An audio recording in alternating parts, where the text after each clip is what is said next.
네, 반갑습니다. 네, 오늘도 이렇게 귀한 단에 설 수 있도록 또 말씀을 증거할 수 있도록 시간을 허락해 주신 우리 주님께 진심으로 고맙고 감사함을 드립니다. 오늘 제가 증거할 말씀은 장막에 대해서 알아보려고 합니다. 장막. 네. 우리 새 언약의 사명은 야곱의 죄와 허물을 구하는 사역입니다. 거짓말하는 야곱, 강교한 야곱, 사기꾼 야곱의 죄와 허물을 구하라는 것이 주의 명령이 되겠습니다. 그래서 이사야 58장 1절에 우리 주님께서 야곱집에 그 죄와 허물을 구하라고 하셨죠. 네, 그래서 이 야곱집의 죄와 허물을 구하는 것은 그들의 육신의 허물을 드러내고자 그들의 육신의 허물을 헐뜯고자 함이 아니라 그들을 깨우치기 위해서 야곱의 죄와 허물을 구하는 것입니다. 야곱의 죄와 허물을 또 구하는 것은 그 거짓과 불의 불법 속에서는 한 사람도 인을 맞을 수가 없습니다. 구원을 받을 수가 없습니다. 그래서 불법한 그 야곱의 죄와 허물을 구하는 것입니다. 네, 그래서 그 깨닫고 인 맞으라고 성도의 권세 받게 하기 위해서 야곱의 죄와 허물을 구하는 것입니다. 그래서 이렇게 야곱의 죄와 허물을 구하면 이사야 59장 20절에서 21절에 그 야곱의 죄가에서 떠나오는 자에게 여호와의 신이 임한다라고 했습니다. 그래서 그 내 위에 둔 나의 신과 내 입에 둔 나의 말이 이제부터 영원토록 내 후손과 후손에 이르서 영원히 떠나지 아니한다라고 약속을 하셨습니다. 네, 그래서 이 야곱의 죄가에서 떠나오는 자에게 성령님이 함께 하시고 또 말씀을 깨닫게 해 주신다라는 말씀이 되겠습니다. 그러나 계시록 21장 8절에 보니까 두려워하는 자들과 믿지 아니하는 자들과 흉악한 자, 살인자, 또 행음자, 또 술객들, 우상 숭배자들과 모든 거짓말하는 자들은 불과 유황못에 타는 못에 참여하리니 이것이 둘째 사망이다 라고 했습니다. 그래서 우리가 참과 거짓을 분별하기 위해서는 반드시 새 언약을 해야 되겠습니다. 그러면 저 신천지 총회장이 무엇을 거짓으로 증거하고 있는가 우리가 또 알아야 되겠죠. 네, 그래서 신총은 대표적으로 계시록 1장에서 22장까지의 다 전장을 이룬 사건을 내가 보고 들었다. 네, 실상을 다 보고 들었다 하면서 전장을 6번의 2일 후를 무시하고 계시록 4장 1절에 2일 후가 나오죠. 첫 번째 2일 후에 2일인 계시록 1장 20절에 7별과 7금초대의 그 한 사건을 가지고 계시록 전장을 갖다 7별에다 맞췄다는 거죠. 그러면서 우리 새언약의 말씀이 나가니까 이제는 말을 바꾸어서 계시록 17장까지 이루어졌다라고 하는데 그것도 거짓말이죠. 계시록 전장이 이루어지려면 계시록 7장에 14만 4천, 14장에 14만 4천도 나와야 되고 아무라도 등이 셀 수 없는 큰 무리까지 다 나와야지 이 계시록이 이루어지는 것입니다. 그런데 이런 실상도 없이 계시록 22장까지 다 보고 들었다, 다 이루었다라고 하는 것은 새빨간 거짓말이라는 거죠. 네, 그래서 계시록 전장을 어떻게 맞췄냐? 계시록 6장에 떨어지는 해달 별도 7별, 또 계시록 12장, 13장도 7별, 계시록 21장 1절에 처음 하늘과 처음 땅도 7별에다가 다 맞추면서 또 좋은 것은 다 본인에게 맞췄다는 거죠. 계시록 6장의 흰 말도 본인이라고 했고 또 계시록 7장의 인치는 자, 또 계시록 10장에 책도 먹고 계시록 11장에 두 증인도 되고 계시록 12장 5절에 남자아이도 되고 계시록 19장에 백마도 자기다라고 성경에 좋은 것은 다 자기한테 맞췄다라는 것입니다. 그런데 이런 것은 우리가 성경을 깨닫고 보니까 다 거짓말이라는 것을 우리가 깨닫게 되었죠. 그러나 그 신천지 총회장도 88년도에 발행한 그 계시록 진상2 344페이지와 또 380, 381페이지에는 아주 잘 맞게 증거를 했다라는 거죠. 사도 요한의 입장과 그 사명을 가지고 왔다면 이 계시록의 사건을 율가 원칙에 입각하여 증거를 해야만 하나님으로부터 온 자라고 인정을 받을 수가 있다. 그렇게 하면서 자기 말대로 아무리 천국에 갔다 왔다 한다 할지라도 그들의 증거하는 바가 이 말씀에 맞지 아니하면, 계시록의 이 말씀에 맞지 아니하면 무당이 춤추는데 꽹가리 치는 소리에 불과하고 가증한 것이 된다. 그러므로 받았다 보았다 천사다 증인이다 예수다 한다고 할지라도 그들의 말하는 바가 이 계시록의 말씀이 율가 원칙으로 질문할 때 율가 원칙 안에서 대답을 못하면 가짜요 마경을 받은 것이 확실하다라고 증거는 그렇게 아주 잘 해놨습니다. 그리고 진상2 380, 381페이지에는 이 일 후에 하고 말씀이 시작된다. 이 일이 있기 전에는 이 일 후의 일을 알 수가 없고 이 일을 알지 못하고서는 이 일 후의 일을 알 수 없다. 이 일이 있기 전에는 이 일 후의 일이 있을 수 없다. 이렇게 또 잘 증거를 해놨죠. 그러면서 계시록 4장 1절에 이 일의 한 사건에 다 계시록을 맞췄기 때문에 불법자라고 하는 것입니다. 우리 세언약에서 우리가 말씀을 깨닫고 보니까 첫 번째 이 일이 다르고 두 번째 이 일이 다르고 세 번째 이 일이 다 다르다는 거죠. 네, 그래서 계시록 6장에 흰말의 사역자가 계시록 7장에 인치는 자가 될 수 없고 계시록 7장에 인치는 자가 책 먹은 자가 될 수가 없다라는 거예요. 네, 그래서 우리가 말씀을 분별하려면 반드시 새 언약을 해야 되는 것입니다. 그러면 이 사도 요한은 2000년 전에 AD 95년경에 앞으로 하나님의 나라가 이루어질 것을 환상과 이상을 보고 장례사를 기록한 사도 요한이라는 거죠. 그 예언자이고, 그런데 이 예언의 말씀이 실상으로 이루어질 적에는 사도 요한이 나타나는 것이 아니라 6번의 이 일 후를 통해서 이 예언해놓은 대로 실상인들이 나타나야 된다는 거죠. 그래서 7별과 7금초대의 역사가 있을 것을 사도 요한이 보았죠. 본대로 오늘날 실상인물이 7별들이 출현을 했습니다. 그런데 자기가 흰말의 사역자라고 하면 그 사도 요한이 흰말이 나올 것을 다 보고 기록한 것입니다. 그럼 흰말의 사역자, 붉은말의 사역자, 검은말의 사역자가 다 나와야 되는데 좋은 것은 다 자기한테 맞췄기 때문에 이게 얼마나 성경이 맞지 않는다는 걸 알게 되겠죠. 그래서 이렇게 말씀을 모르는 자들에게 이렇게 46년 동안 속이고 있다는 것을 우리 새언약은 분명히 깨닫고 증거를 하고 있는 것입니다. 그러면 촛대 사이에 운행하시는 예수님은 이 촛대가 장막 안에 있기 때문에 이 장막에 하나님이 함께 하신다라고 말씀하셨죠. 그래서 우리가 출애굽기 25장 8, 9절을 한번 읽어보도록 하겠습니다. 출애굽기 25장 8, 9절 하나님이 장막을 지으라 했죠. 내가 거기 거하시겠다라고 말씀하셨습니다. 내가 그들 중에 거할 성소를 그들을 시켜 나를 위하여 짓되 무릇 내가 내게 보이는 대로 장막의 식양과 그 기구의 식양을 따라 지을지니라. 네, 내가 그들 중에 거할 성소를 그들을 시켜 나를 위하여 짓되 무릇 내가 내게 보이는 대로 장막의 식양과 그 기구의 식양을 따라서 지을지니라.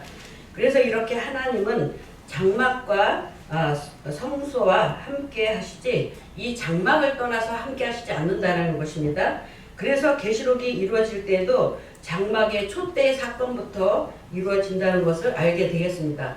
그래서 장막의 사건부터 촛대의 사건부터 시작을 해서 언제 완성이 되느냐, 계시록 21장 2절에서 4절에 보면은 우리가 계시록 21장 2절 한 구절만 보도록 하겠습니다. 계시록 21장 2절 하나님의 거룩한 성 새 예루살렘이 하나님께로부터 하늘에서 내려온다라고 말씀하셨습니다.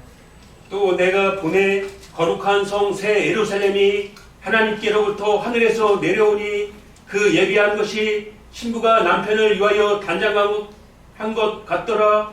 네, 또 내가 보매 거룩한 성 새 예루살렘이 하나님께로부터 하늘에서 내려오니 그 예비한 것이 신부가 남편을 위하여 단장한 것 같더라.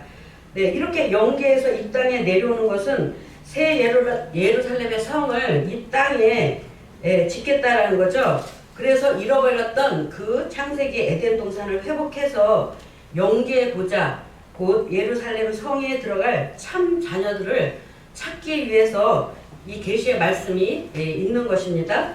그래서 14만 4천과 큰 무리까지 다 회복해서 하나님의 성전에서 하나님과 예수님과 천천만만의 영들과 함께 거하는 그 새 예루살렘의 성을 짓겠다는 것이 하나님의 노력이 되겠습니다. 그래서 내 백성과, 그래서 여기 내 백성과 다니엘서 보면 거룩한 성을 위하여서 70일에로 기한을 정해 놓으신 것입니다. 우리가 그 이치를 깨달아야 되는 거죠.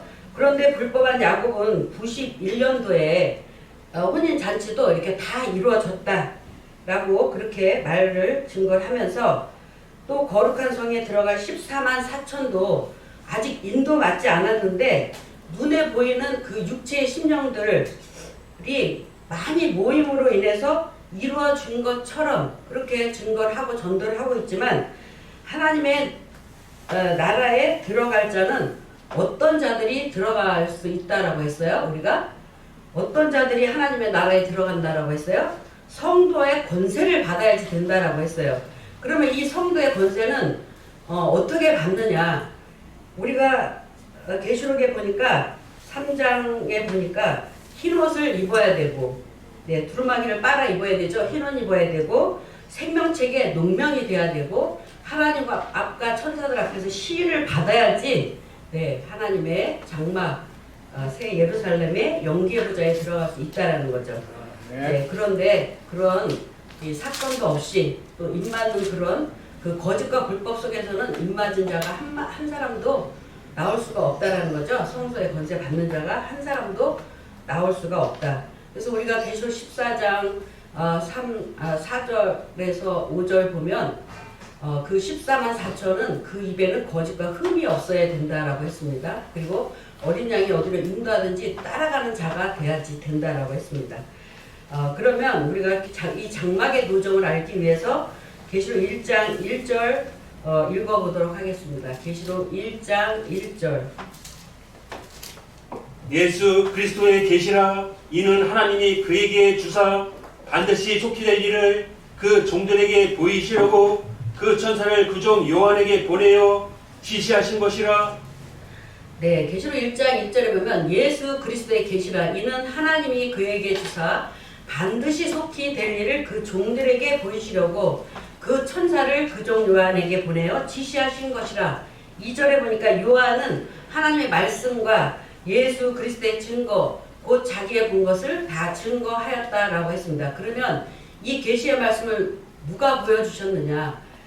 오늘날 인자 같으니 예수님이 보여주신 것이죠. 인자 같으니가 계시록 1장에서 22장까지 다 보여주신 것입니다. 이 사도 요한은 예수님의 막내 제자가 되겠습니다. 막내 제자인 사도 요한이 이렇게 다 보고 듣고 앞으로 장래에 일어날 것을 계시록 1장에서 22장까지 기록을 했기 때문에 요한 계시록이라고 하는 것입니다. 이 계시록의 말씀이 실상으로 이루어질 때는 인자 같은 이가 성령으로 오셔서 6번의 이일과 이일 후를 통해서 차례대로 말씀을 이루어나가게 되겠습니다. 그래서 이 6번의 이일과 이일 후를 우리가 모르면 두 번째 다시 오시는 주님을 절대 만날 수가 없다는 거죠. 6번의 이일과 이일 후는 천국 가는 길이요, 진리요, 약도요, 주소라는 것입니다. 그렇기 때문에 어린 양이 어디로 인도하든지 따라가는 자들이 돼야 된다라고 했습니다. 그런데 이 예언의 말씀이 실상으로 이루어질 때에는 언제냐? 추수 때가 돼야지 이루어진다라는 것입니다. 마태 13장 37절에 보면은 예수님이 좋은 씨를 뿌리고 가셨죠. 가셨는데 이 추수 때는 세상 끝이요. 이 세상 끝은 지구의 종말이 아닌 종교의 종말이라고 했습니다. 그래서 이 종교의 종말의 심판과 구원으로 또 믿는 자와 믿지 않은 자와 또 가라지와 알곡으로 또 깨닫지 못하는 자와 깨닫는 자로 육의 자녀와 성령의 자녀로 이렇게 나눠진다라고 했습니다. 그래서 마태복음 13장 30절에 보면 이 알곡과 가라지가 다 이렇게 밭에서 이제 자라고 있는데 예수님이 알곡과 가라지를 그냥 추수 때까지 두어라 했죠. 두어라. 자라게 두어라. 추수 때 내가 추수꾼 천사들을 보내서 알곡을 모아 곶간에 넣는 추수꾼 천사도 보내고 가라지를 먼저 불사르게 단으로 묶는 추수꾼 천사도 주님이 보내주시겠다라고 했습니다. 그래서 마태복음 13장 41절 우리가 한번 읽어보도록 하겠습니다. 마태 13장 41절. 다른 사람이 보내는 게 아니라 인자가 그 추수꾼 천사들을 보낸다라고 했습니다. 인자가 그 천사들을 보내리니 저희가 그 나라에서 모든 넘어지게 하는 것과 또 불법을 행하는 자들을 거두어내어. 네, 인자가 그 천사들을 보낸다라고 했죠. 저희가 그 나라에서 모든 넘어지게 하는 것과 또 불법을 행하는 자들을 거두어내어 어떻게 해요? 풀무불에 던져 넣는다라고 했습니다. 그러면 불법을 행하는 자들이 곧 가라지라는 거죠. 가라지를 불에 사른다. 불사르기 위해서 먼저 단으로 묶는 추수꾼 천사를 보낸다. 우리는 알곡을 모으는 추수꾼 천사를 만나야 되겠죠.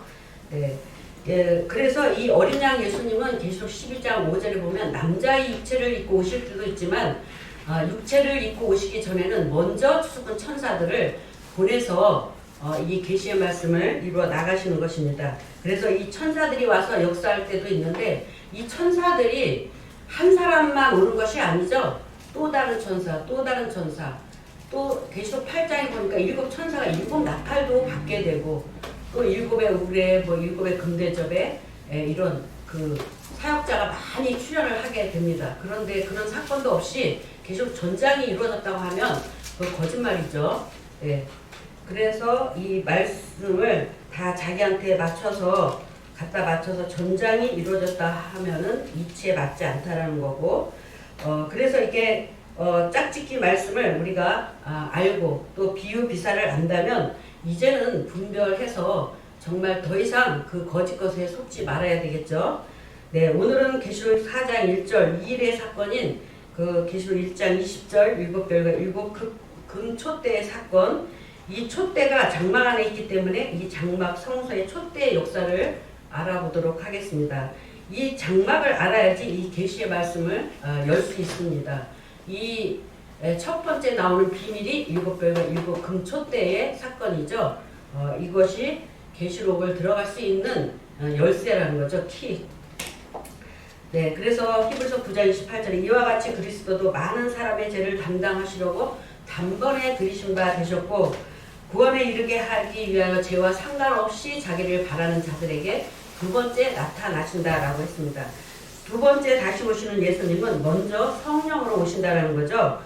장막을 통해서 이루시기 때문에 첫 번째 이 장막의 사건은 계속 1장 20절 이게 첫 번째 사건이고 이 7별과 7금 촛대의 사건, 비밀의 사건이 이루어지고 나면 두 번째 사건은 불법한 야곱의 12지파가 나와야지 되는 것입니다.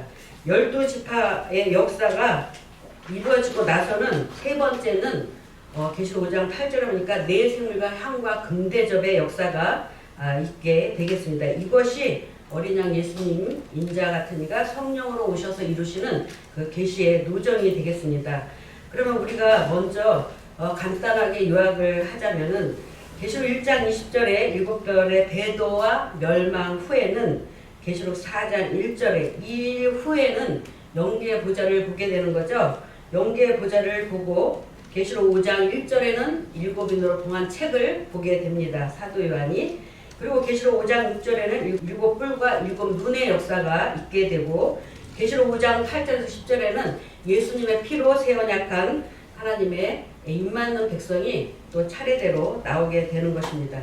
그래서 그 예수님의 피로 새 언약하는 것은 그 죄와 불의 불법에서 사해주기 위해서 주님이 이렇게 새 언약의 길을 열어주신 것입니다. 그래서 신총이 말하는 대로 7별의 배도 멸망 구원이 아니라 배도 멸망 불법 후에 새 언약이 라는 것을 우리가 말씀을 통해서 깨닫게 되었습니다.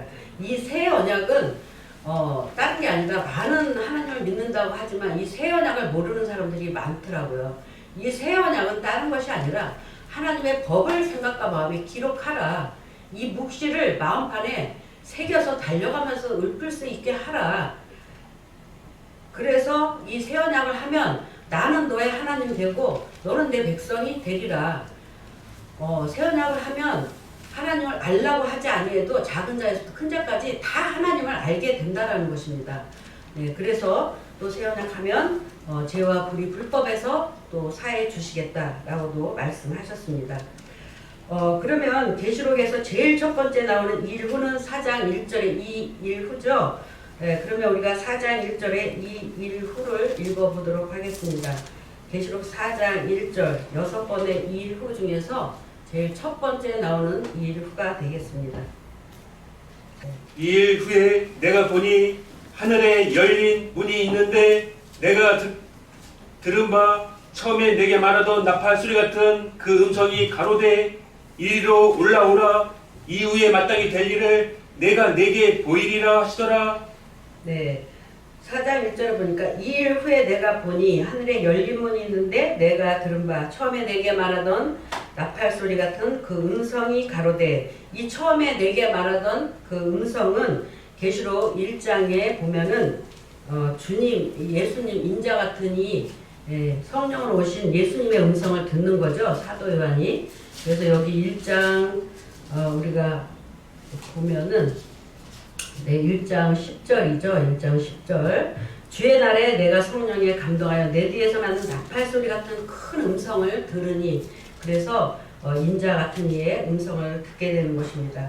그래서 그 음성이 가로되 이리로 올라오라. 이후에 마땅히 될 일을 내가 내게 보이리라.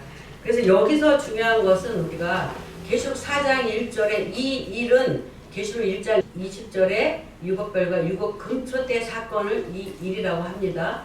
2장 3장의 말씀은 이루어진 것도 있지만 앞으로 우리가 지켜야 될 교훈의 말씀도 많이 있고 또 아직 이루지 않은 예언도 많이 남아 있습니다. 그리고 그 2장 3장에 이기는 자에게 주시겠다는 이 복은 우리만 받는 것이 아니라 14만 4천도 또 아무라도 셀 수 없는 큰 무리도 또 남자의 시대에도 다 같은 복을 받는 것입니다. 같은 복 주시겠다고 약속하신 것입니다. 그래서 계시록 1장 20절에 이 4장 1절에 이 일은 일곱 별과 일곱 금초 때의 사건이다 라고 하는 것입니다. 그래서 이렇게 성령의 자녀들이 받을 복을 성령의 기 있는 자, 이기는 자, 성령이 교회들에게 하시는 말씀을 듣고 이기는 자에게 이 복을 주시겠다라고 했습니다. 그러면 이 복을 받으려면 우리가 계시록 22장 18절에서 19절에 보니까 이 예언의 말씀을 한마디라도 더하거나 빼면 하나님의 낙원에 있는 생명나무의 가시를 못 먹게 된다라고 했습니다. 에덴 동산에 못 들어가기 때문에. 그래서 누구든지 이 예언의 말씀에서 제하지도 더하지도 말아야 된다는 거죠. 그래서 온전하게 말씀을 깨닫고 이기는 자에게 계시록 2장 3장에 하나님의 낙원에 있는 생명나무의 가시를 주어서 먹게 하시겠다는 그 복이 되겠습니다. 그래서 2장 3장의 그 복은 시간 관계상 다 읽지 못하고 넘어갑니다. 이 성경의 역사를 보면 다 택함의 역사라는 거죠. 시편 89편 3절에 보면 먼저 하나님께서 택하시고 택한 자와 언약을 하시고, 그래서 반드시 언약을 해야 된다는 것입니다.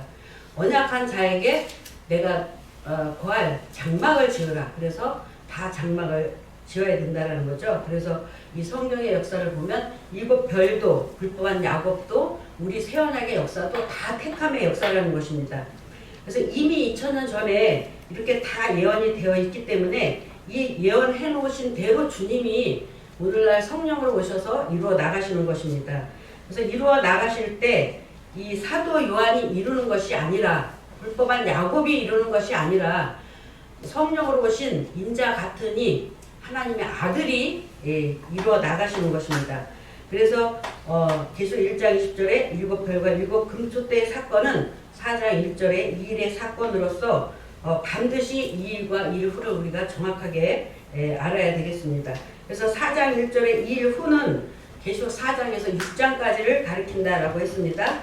그리고 7장 1절에 두 번째 이 일 후는 계시록 15장 4절까지 전개되면서 말씀이 이루어나가게 되겠습니다. 그러면 4장 1절 이 일의 사건부터 알아보도록 하겠습니다. 계시록 1장 10절에서 13절을 보도록 하겠습니다. 주의 날에 내가 성령에 감동하여 내 뒤에서 나는 나팔소리 같은 큰 음성을 들으니 가로되 너 보는 것을 책에 써서 에베소, 서머나, 버가모, 두아디라, 사대, 빌라달비아, 라오디게아 일곱 교회에 보내라 하시기로 몸을 돌이켜 나더러 말한 음성을 알아보려고 하여 돌이킬 때에 일곱 금 촛대를 보았는데 촛대 사이에 인자 같은 이가 발에 끌리는 옷을 입고 가슴에 금띠를 띠고 네, 이렇게 10절에서 13절에 보면 주의 날에 내가 성령에 감동하여 내 뒤에서 나는 나팔소리 같은 큰 음성을 들으니 가로되 너 보는 것을 책에 써서 에서버두 사빌라 일곱 교회에게 보내라 하시기로 이 일곱 교회가 일곱의 금촛대라는 것입니다. 네, 몸을 돌이켜 나더러 말한 음성을 알아보려고 하여 돌이킬 때에 일곱 금촛대를 보았는데 그래서 촛대를 보았죠. 이 촛대 사이에 인자 같은 이가 발에 끌리는 옷을 입고 가슴에 금띠를 띠고 그래서 이 인자 같은 이가 촛대 사이에 오신 것이 확실하죠? 말씀 우리가 읽어보니까. 그러면 촛대 사이에 오신 어린 양 예수님은 어떤 모양으로 오셨는지 우리가 계시록 1장 14절에서 16절도 한번 보도록 하겠습니다. 성령으로 오신 예수님의 그 형체가 기록이 되어 있습니다. 14절에서 16절입니다. 그 머리와 털의 희기가 흰 양털 같고 눈 같으며 그의 눈은 불꽃 같고 그의 발은 풀무에 단련한 빛난 주석 같고 그의 음성은 많은 물소리와 같으며 그 오른손에 일곱 별이 있고 그 입에서 좌우에 날선검이 나오고 그 얼굴은 해가 힘있게 비치는 것 같더라. 네, 이렇게 성령으로 오신 예수님은 그 머리에 털의 희가 흰 양털 같고 눈 같으며 그 눈은 불꽃 같고 그의 발은 풀무에 달려는 빛난 주석 같고 그의 음성은 많은 물소리와 같으며 그 오른손에 일곱 별이 있고 그 입에서 좌우에 날선 검이 나오고 그 얼굴은 해가 힘있게 비치는 것 같더라. 이렇게 성령으로 오신 예수님의 모양이 잘 기록이 되어 있습니다. 이 성령으로 오신 예수님은 계시록 2장 18절에 하나님의 아들이라고 말씀하셨습니다.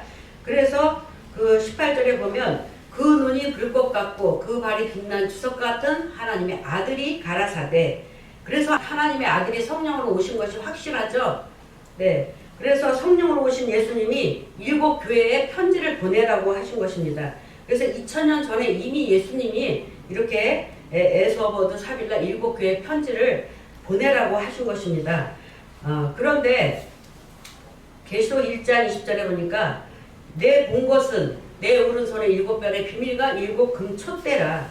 일곱 별은 일곱 교회의 사자여 하면 육체를 가리키는 거죠. 일곱 촛대는 일곱 교회니라. 이렇게 일곱 별과 일곱 금촛대의 사건은 성령으로 오신 하나님의 아들 예수님이 이루어 나가신다는 것입니다. 그래서 계시록 1장 1절에 보니까 예수 그리스도의 계시라. 그래서 계시록 1장 1절에 하나님이 그에게 주사, 그는 예수님이죠. 그래서 하나님이 예수님에게 모든 정권을 주셨기 때문에 계시록에서는 예수님이 이루어 나가시는 것입니다.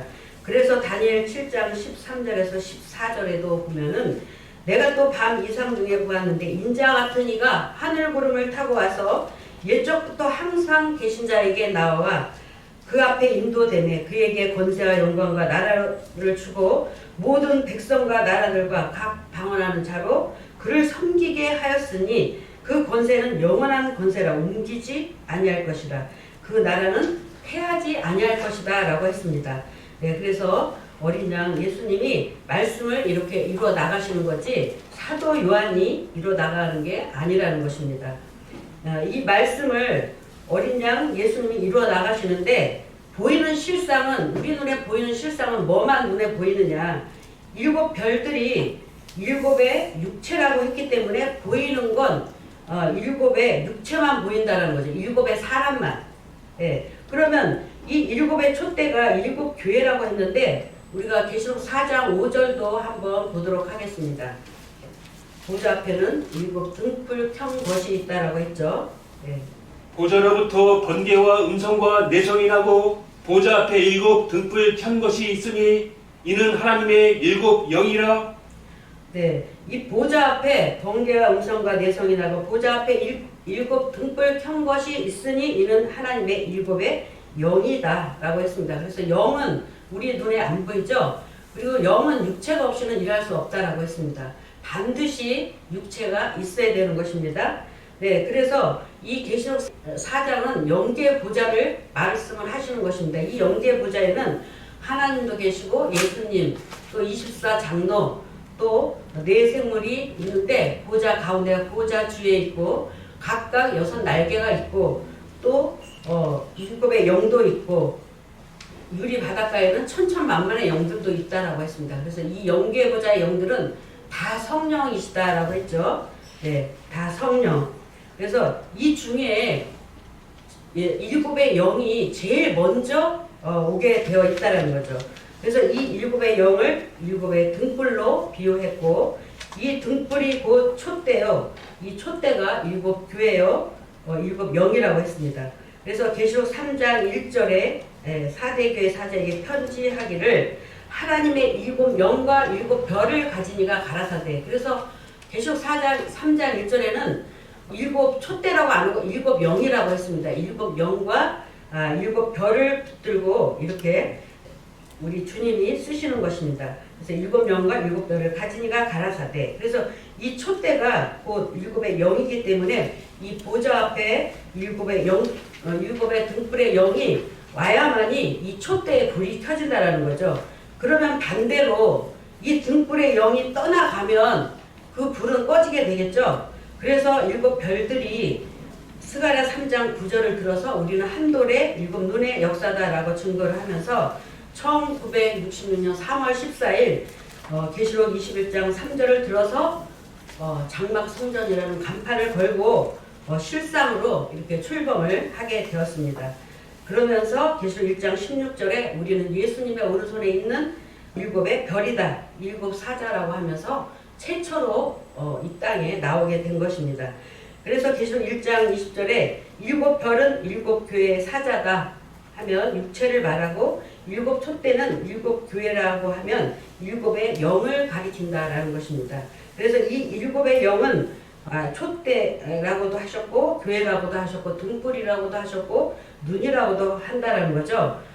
그런데 스가랴 3장 9절에 보니까 만군의 여호와가 말하노라 너 여호수아 앞에 세운 돌을 보라 한 돌에 일곱 눈이 있느니라 내가 새길 것을 새기며 이 땅의 죄악을 하루에 제한다. 그래서 여기에 한 돌은 이사야 28장 16절에 보니까 예수님을 가리키는 거죠. 한 돌에 일곱 눈에 새길 것을 새긴다. 그러면 일곱 눈에만 새기는 것이 아니라 일곱 별에게도 새겼죠. 그리고 일곱 뿔에게도 새기고 일곱 나팔에도 새기고 또 일곱의 우레에게도 새기고 일곱 금대접에게도 다 새기는 것입니다. 그런데 우리 눈에는 육체만 보이기 때문에 스가랴 4장 10절에 보니까 작은 일의 날이라고 멸시를 한다는 거죠. 너나 나나 보이는 건 똑같은 육체, 똑같은 사람만 보이기 때문에 멸시를 한다는 것입니다. 그래서 그 일곱 별들이 일곱의 그 등불의 영이 와서 그 촛대의 사역, 눈의 사역, 등불의 사역, 그 교회 사역을 이렇게 한 것입니다. 그래서 최초로 일곱 별들이 실상으로 나오면서부터 어린 양 예수님이 촛대 사이에 오셔서 그 오른손에 일곱 별을 붙잡고 짝짓기 말씀을 열기 시작한 것입니다. 그 이전에는 창세기 1장 2절에 보니까 땅이 혼돈하고 공허하고 흑암이 깊음 위에 있는 그런 영계가 아주 캄캄한 상태였다라는 것입니다. 그래서 그 일곱 별들이 나타나기 전에는 오기 전에는 등불을 켜기 전에는 종교계 지도자들이 아주 캄캄한 그 밤의 상태였다라는 거죠. 그래서 1960년 3월 14일 일곱 별들이 성령으로 양육을 받고 와서 짝짓기 말씀을 이렇게 증거를 하면서 그 어둡고 캄캄했던 그 상태에 이 어두운 저녁의 등불의 역사가 먼저 있게끔 되어 있다는 겁니다. 그런데 이 등불을 한번 켜게 되면은 이 등불을 언제까지 켜라고 했습니까? 우리가 출애굽기 27장 20절에서 21절 한번 읽어보도록 하겠습니다. 이 등불을 저녁부터 아침까지 켜라고 했는데 이 등불은 그때 구약 때 보면은 잘 감검하라라고 했습니다. 꺼지지 않게 아침까지 켜야 됩니다. 이 등불을 한번 켜게 되면 우리가 출애굽기 27장 20절에서 21절 한번 보도록 하겠습니다. 너는 또 이스라엘 자손에게 명하여 감나무로 찌어낸 순결한 기름을 등불을 위하여 4개로 가져오게 하고 끊이지 말고 등불을 켜되 아론과 그 아들들로 회막한 증거계 앞 휘장 밖에서 저녁부터 아침까지 항상 여호와 앞에 그 등불을 간검하게 하라.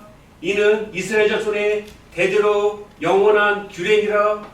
네, 이렇게 출애굽기 27장 20절에서 21절에 보면은 이 등불을 한번 켜게 되면은 아침까지 켜야 되는 겁니다. 그래서 이것이 이스라엘이 지켜야 될 영원한 규례라고 했습니다. 규례. 그런데 아침이 오기 전에 이 등불이 꺼지면은 어떻게 되는 거예요? 등불이 꺼지면 영이 떠나면 등불이 꺼지게 되는 거죠. 그러면 영이 떠나면 육체만 아담과 같이 너는 흙이니 흙으로 돌아가라 하는 것처럼 이 육체만 남게 된다는 거죠. 그래서 인자 같은 이도 성령체로 오셨기 때문에 사람의 눈에는 안 보이는 거예요. 그래서 보좌 앞에 있는 일곱의 영도 우리 눈에 보이지는 않죠. 보이는 것은 일곱의 육체, 일곱의 사람만 보인다라고 했습니다. 네. 그래서 이렇게 멸시를 받고 초림 때도 예수님을 제자들을 믿지 않았죠. 이스라엘 백성들이. 그리고 멸시한 것처럼 오늘날도 똑같다라는 것입니다. 그래서 행전 13장 41절에 보면 보라 멸시하는 사람들아 너희는 놀라고 망하라. 내가 너희 때를 당하여서 한 일을 행하는데 사람들이 너에게 이를지라도 이거는 도무지 믿지 못할 일이라 라고 했습니다. 그래서 성경의 이 역사는 성령의 기 있는 자, 예언과 실상을 믿는 자, 하나님의 약속을 믿고 붙드는 자만이 하나님의 택한 백성이다라고 했습니다. 그러면 이 일곱 별들이 1960년 3월 14일 보좌 앞에 일곱 등불의 영이 왔기 때문에 이들이 촛대의 사역, 교회의 사역, 눈의 사역, 등불의 사역을 했습니다. 그래서 우리가 이 말씀을 듣고 우리가 또 깨달아야 될 것이 교회 간판만 붙였다고 해서 다 교회가 아니라는 거죠. 반드시 영계 보좌의 영이 와야 된다라는 것입니다. 그래서 영계 보좌의 영이 오게 되면은 세상 권세를 받는 것이 아니라 영권, 교권을 주어서 생육하고 번성하라고 하신 것입니다. 그래서 이 일곱 별들에게 이사야 34장 16절에 짝짓기 말씀을 주신 거죠. 짝짓기 말씀을 주어서 우리가 그 문자대로 믿었었는데 그 전에는 이 짝짓기 말씀을 듣고 깨달음으로 말미암아서 정말 그 선악 나무가 거짓 말을 가르치는 거짓 선지자요, 거짓 그리스도라는 거를 우리가 알게 되는 거죠. 그래서 이렇게 히브리서 1장 1절에도 옛적의 선지자들로 여러 부분과 여러 모양으로 우리 조상들에게 말씀하신 하나님이, 그래서 예수님 한 분이 비밀이었다는 거예요. 예수님의 한 분을 여러 부분과 여러 모양으로 기록을 해 놓으셨는데 그 말씀들을 이렇게 일곱 별들이 짝짓기를 하면서 우리 영안의 눈을 띄워줬다는 거죠. 우리가 그래서 말씀 몰랐을 때는 그 문자대로 그냥 목자들이 말하면 그렇게 따라갔는데 우리가 이제 이 짝짓기 말씀을 알게 되므로 뱀의 정체도 알게 되었죠. 2000년 전에 예수님이 서기관 바리새인들에게 이 뱀들아 도사의 새끼들아 그렇게 귀신의 영을 받으면 선악 나무고 거짓말하는 사람이 거짓 선지자요 뱀이라는 것을 우리가 알게 되었습니다. 그래서 또 생명나무는 예수님이며 예수님의 말씀이 생명나무의 가시라는 것도 말씀을 다 열어놨다는 거죠. 네, 이렇게 짝짓기 말씀을 하면서 일곱 별들이 등점프를 펴게 되었다는 거죠. 그런데 이 일곱 별들이 끝까지 성령과의 교제를 이루면서 등불을 켜고 있었으면 온전하게 우리 새 언약에서 모든 말씀을 깨닫고 아는 것처럼 다 깨닫게 해 주셨을 텐데 이들이 성령으로 양육을 받으면서 자라다가 배도를 하게 되었죠. 그래서 첫사람 아담처럼 죽게 되었다는 것입니다. 그래서 왜 죽게 되었느냐? 두 가지 죄에 걸리면 죽게 된다는 것입니다. 그래서 우리가 두 가지 죄도 다 알아야 되겠죠. 네, 두 가지 죄 지으면 에덴 동산에서 쫓겨나게 되고, 네. 그래서 이 말씀들을 다 이렇게 구약의 창세기에 있었던 이 사건들을 오늘날 재현시키면서 성령의 자녀들에게 이 모든 것을 깨닫게 하기 위함이라는 거죠. 우리가 이런 짝짓기 말씀 기후기사를 모르면 우리가 6,000년 전에 살지도 않았는데 그때 일을 어떻게 우리가 깨닫겠습니까? 못 깨닫죠? 절대 못 깨달아요. 네, 그래서 계시록 1장 8절에 이것이 알파와 오메가의 역사다. 그래서 하나님은 이제도 계시고 전에도 계시고 장차 올 자여 전능한 하나님이라고 하신 것입니다. 그래서 또 이렇게 재현되는 역사를 이렇게 하시는 것은 우리 성령의 자녀를 깨닫게 하기 위함이라는 거죠. 그래서 이 예언의 말씀을 읽고 듣고 지키는 자가 끝까지 지키고 이기는 자가 영계 부자에 갈 수 있고 계시록 2장 3장의 복을 받는 것입니다. 그러면 우리가 무엇을 이겨야 되느냐? 계시록 15장 2절에서 3절에 짐승과 우상과 그 이름의 수를 이기고 벗어난 자들이 유리바닷가 영계보좌에 서게 된다라고 했습니다. 네, 그래서 짐승과 우상과 그 이름의 수를 이기고 벗어나려면 반드시 계시록 5장 8절에서 10절에 예수님의 피로 새 언약을 해야만이 우리가 이길 수 있다는 것입니다. 승리할 수 있다. 그래서 새 언약은 다른 게 아니라 하나님의 말씀을 생각과 마음에 기록하라고 하신 거죠. 네, 그래서 오늘날 1960년 3월 14일 일곱 촛대가 일곱 별과 함께 하셨는데 이 촛대가 성소 장막 안에 있기 때문에 성소의 촛대부터 이루어 나가시는데 구약에는 성소 장막 바깥 뜰에는 번제단과 물두멍이 있었죠. 그런데 오늘날은 왜 번제단과 물두멍이 필요 없게 되었는가? 예수님 오시기 전에는 이 성소 장막에 들어가기 위해서 짐승의 피가 필요했다는 거죠. 번제단에서 짐승을 잡았고 그 물두멍에서는 부정한 몸으로는 그 성소에 들어갈 수 없기 때문에 수족을 씻어야 됐기 때문에 물두멍이 필요했었다는 거죠. 이 피가 왜 필요했느냐? 첫 언약에도 피 없이 세운 것이 아니다라고 말씀하셨죠. 우리가 히브리서 9장 18절에서 22절에 보면 피 흘림이 없은즉 제사함이 없다라고 하셨습니다. 그리고 레위기 17장 11절에 보면 이 피가 죄를 속한다라고 하셨죠. 그래서 그 예수님 오시기 전에는 짐승의 피가 필요했기 때문에 번제단에서 짐승을 잡았다라는 것입니다.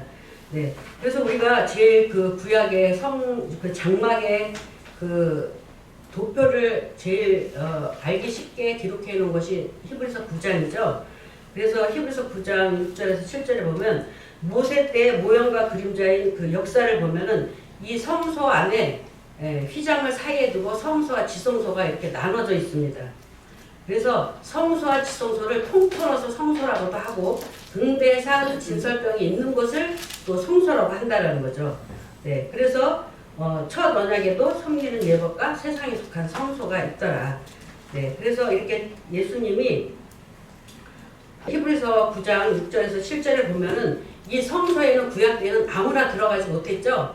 성소에는 제사장들이 항상 들어가서 제사와 예를 행했고 또 둘째 장막에는 대제사장이 1년에 1처씩만 들어가게 돼 있었던 이 장막 성소에 예수님이 초림으로 오셔서 우리의 죄를 위해서 속건제물, 속죄제물, 화목제물이 되셔서 십자가를 지시고 짐승의 피가 아닌 자기 피로 영원한 속죄를 단번에 이루어 놓으시면서 성소에 들어갈 수 있는 길을 열어 놓았기 때문에 다시 짐승 잡아서 제사 지를 필요가 없기 때문에 계시록에서는 번제단과 물두멍이 나오지 않고 촛대부터 성소 안에 있는 촛대부터 시작을 하게 되는 것입니다. 그래서 짐승의 피가 아닌 예수의 피만 힘 입으면 성소에 들어갈 수 있는 담력을 얻게 되는 거죠. 그래서 성소와 지성소에는 제사장과 대제사장만이 들어갈 수 있었던 그 성소에 우리 주님이 휘장문을 십자가 지시고 모든 그 휘장문을 열어 놓으셨기 때문에 예수의 피만 힘입으면 성소에 들어갈 수 있는 담력을 얻게 된다라고 했습니다. 그래서 우리가 하나님의 성소에 이렇게 들어와서 하나님의 말씀을 직접 우리가 듣게 되는 것입니다. 이렇게 구약 때에는 짐승의 피로 제사함을 받았고 초림 때에는 십자가의 보혈의 피로 제사함을 받았고 오늘날에는 어린 양 예수님이 성령으로 오셔서 이루시는 이 언약과 약속으로 이루어진 이 계시의 말씀을 믿고 생각과 마음에 기록해야만이 제사함을 받는다라는 것입니다. 네. 그래서 이제 시간이 다 돼가는데 히브리서 8장 10절에서 12절, 히브리서 10장 14절에 보면 저가 한 제물로 거룩하게 된 자들을 영원히 온전케 하셨느니라. 그래서 이런 모든 말씀들을 성령이 우리에게 알려주시는 거죠. 네, 증거하고 계십니다. 그래서 우리가 로마서 4장 6절에서 8절에도 이렇게 그 주께서 그 죄를 인정치 아니하실 사람은 복이 있다. 그래서 우리가 죄 사함 받는 길은 오늘날 새 언약하는 길밖에 없다. 분명히 예수님이 새 언약하면 그 죄와 불의 불법을 기억지 아니하시고 사해 주시겠다라고 이렇게 약속을 하셨기 때문에 우리가 반드시 새 언약을 해야 되겠습니다. 그래서 오늘은 여기까지 하고 또 못한 부분은 다음 시간에 또 시간이 되는 대로 연결해서 하도록 하겠습니다.